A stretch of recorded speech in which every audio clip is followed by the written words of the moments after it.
আছে, ও দাঁড়িয়ে আছে, আপনার কি কোনো অসুবিধা হচ্ছে?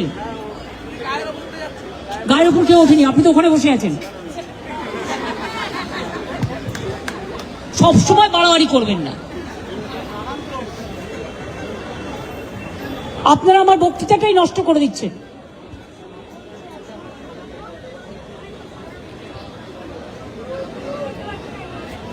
আমাকেও কর্মীদের পাহারা দেওয়ার জন্য রাতের পর রাত জেগে থাকতে হয়েছে। ইলেকশনের দুদিন আগে থেকে অভিষেকও জেগেছে, কল্যাণরাও জেগেছে, আমাদের সব সহকর্মীরা জেগেছে। রাতের বেলায় কিভাবে মারা হয়েছে,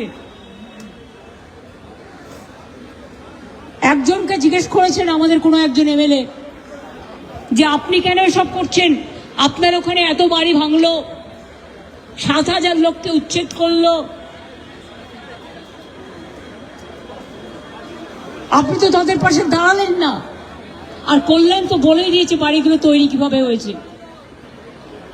কিন্তু আমি যেটা বলি, বেআইনি বাড়িও যদি কেউ করে থাকে তার একটা সিস্টেম আছে, তাকে হিয়ারিং নোটিশ দিতে হয়। আগে নোটিশ দিতে হয়, তারপরে তাকে তার বিল্ডিং এর প্ল্যানটা জানিয়ে বলতে হয় যে কোনটা ডিভিয়েশন হয়েছে, তারপরে হিয়ারিং এ ডাকতে হয়। হিয়ারিং এ ডাকার পরে পেনাল্টিও একটা চার্জ আছে। পেনাল্টিতেও যদি না হয় তাহলে তাকে ডিহ্যাবিলেট করতে হয়। লোকগুলো আজকে কোথায় গেল একবারও খবর নিয়েছেন? আর যে লোকগুলোর উপর সবচেয়ে বেশি অত্যাচার হলো তারা আজকে গদ্দারদের হাত ধরছে। এর থেকে বড় মির্জাফর আর কে হতে পারে? বলছে আমাকে সম্পদ বাঁচাতে হবে, ছেলেকে বাঁচাতে হবে। তোমার পরিবারটা পরিবার, মানুষের পরিবার পরিবার নয়, কর্মীদের পরিবার পরিবার নয়, যারা গ্রেপ্তার হয়েছে তাদের পরিবার পরিবার নয়। আমার এমএলএ দিলীপ মণ্ডল জেলে আছে, কই মাথা নত তো করেনি। আজকে আমাদের বর্ধমান জেলার প্রেসিডেন্ট, দীর্ঘদিনের বয়োজ্যেষ্ঠ নেতা, আসার আগে শুনলাম কাটোয়ায় রবীন চ্যাটার্জিকেও অ্যারেস্ট করা হয়েছে।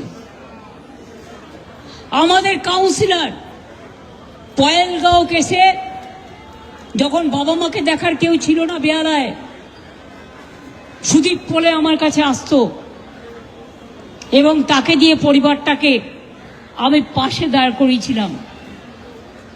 বড় পুজো কমিটির সাথে সে যুক্ত, যাকে তাকে দিয়ে লিখে দিচ্ছি ও আমাকে 5 লাখ টাকা চেয়ে, যাতে প্রমাণ দেখাও। প্রমাণটা কোথায়? তোমার কাছে যে 5 লাখ টাকা চেয়েছে তোমাকে তো এভিডেন্স দেখাতে হবে। প্রথমে পুলিশ বলছে থানায় এসো, থানায় গেলে অ্যারেস্ট করছে, করার পর এফআইআর করছে। তারপরে 2 দালাল বসে আছে এখানে, বিগ বস, যারা ইলেকশন লুট করেছিলেন তারা আজকে সর্বোচ্চ পদে গিয়ে বসেছেন। দলদাস দুটো, একটা দল আর একটা দাস। যারা ইলেকশন লুট করলেন, কাউন্টিং লুট করলেন, তারা গভর্নমেন্টের হয়েছে একটা হোতা একটা ভোতা। এবং তারা বলে দিচ্ছে গেজা কেস দিনের পর বেল পাবে না, আর্মস কেস দিন, রেপ কেস দিন। আর রেপটা করলো কাকে? প্রমাণ কর। এই তো দুর্গাপুরে অত্যাচারিত হলো, কই আজ তো কেউ প্রতিবাদ করছেন না, কোথায় গেলেন? কেন রাস্তায় নিয়ে প্রতিবাদ করছেন না? আমি আসছি, আপনাদের থেকে খবর আমি বেশি রাখি। বেহালায় একটি মেয়ের ওপর গণধর্ষণ হলো, কই সব মুখ লুকিয়ে রাখলেন। ছোট্ট একটি বাচ্চা স্কুলে মারা গেল ট্রিটমেন্ট না পেয়ে। কোথায় হিউম্যান রাইটস কমিশন? দিল্লি। আগে একটা পিঁপড়ে কামড়ালেও হিউম্যান রাইটস কমিশন, কমিশন, মহিলা commission, schedule caste commission, schedule tribe commission, minority commission, NIA, CBI, ED, CD, নিয়ে দিল্লির নেতারা। এই 5 বছর 10 বছর তো দেখছেন বিজেপি ক্ষমতা আসার পর এখানে মনে হচ্ছিল আমরা সবাই শান্তি, ওরা হচ্ছে মন্ত্রী। আমাদের একটা গাড়ি চলতো তো ওনাদের সাথে দিল্লি দেয়া সেন্ট্রাল ফোর্সের 10টা গাড়ি চলতো। বাবুরা দুধে ভাতে থেকেছেন।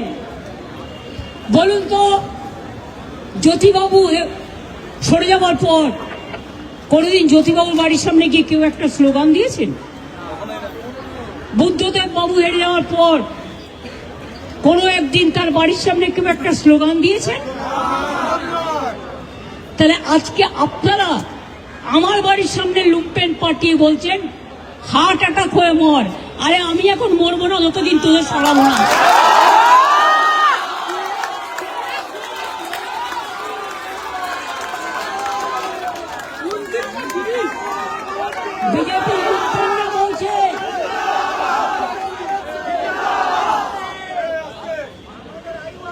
বিজেপির লুম্পেনরা বলছে শোন, একজনকে গুলি করলেও 14 বছর জেল হবে, আর 4 জনকে গুলি করলেও 14 বছর জেল হবে। অভিষেককে গুলি করে দে, কল্যাণকে গুলি করে দে, তৃণমূলের নেতাদের গুলি করে দে। এই তোমাদের শিক্ষা? যারা জীবনটা সোজা হয়ে চলতে পারে না তাদের মাথা উঁচু কি করে হবে? শাসক হবে নম্র, এটা শাসকের ধর্ম। আর শাসক যদি হয়ে যায় দুরাচারী, ভ্রষ্টাচারী, ব্যভিচারী, অত্যাচারী, গণতন্ত্র হত্যাকারী, অ্যারেস্ট করছেন সবাইকে। মনে রাখবেন, আপনার দিল্লির সরকার চিরকাল থাকবে না।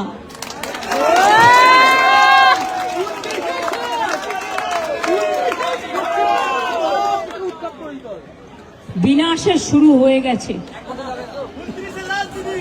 আরে অত দূর যাচ্ছিস কেন? বস না, তুই কি জানিস 29 হবে না 95 হবে না 26 হবে? তোমরা তো করে জেনে বসে আছো। এটা তোমাদের, এগুলো ঠিক করার ব্যাপার নয়, আমাদেরও নয়। পথ দেখাবে। আজকে দেখলে তো আমাদের স্টেজ করতে দিল না, আমাদের মাইক্রোফোন দিল না। আমি বাড়ির হ্যান্ড মাইক পেরিয়ে চলে এলাম, আর একটা কোনো একটা গোডাউন টোডাউন হবে যার উপরে বসে আছে, এবং সেটা এত শক্ত যে বসে যাচ্ছে না।